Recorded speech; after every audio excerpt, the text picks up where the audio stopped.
بسم الله الرحمن الرحیم.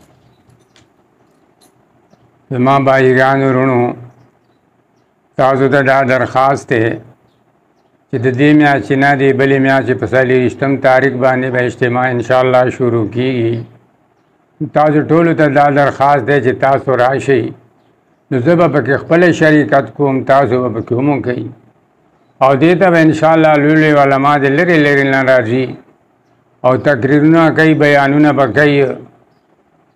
نو دې نه چې موږ فایده واخلو، ځکه دنیا کې الله پاک موږ پیدا کړي دې دپاره یو چې موږ به د دین کار خپل هم کوو، بل ته به هم دعوت ورکوو.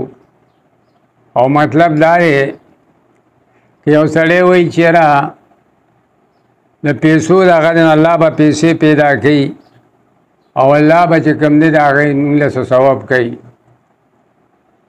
ځکه طلحه رضی الله تعالی عنه یو اصحابي دی، هغه چې کله د 4مې سپارې 1 نمبر آیات نازل شو په نبی علیه السلام چې لن تنالوا البر حتی تنفقوا مما تحبون، هغه باغ په مدینه کې باړو کې لوی باغ و، هغه چې سوچ ربه او هغه الله د رضا دپاره ورکه.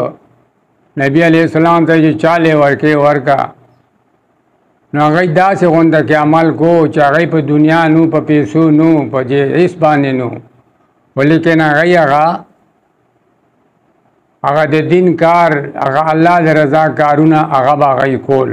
نو موږ له هم دا پکار دي چې موږ الله رضا کو او الله رضا دپاره د اجتماع له موږ ټول راغونډ شو ښه په اتفاق سره، او چې موږ راشو پوه شوې، نو الله دې ما او تاسو ټولو له په دې باندې عمل کولی توفیق راکړي. الله دې موږ له امداد وکړي چې موږ دې اجتماع له راشو.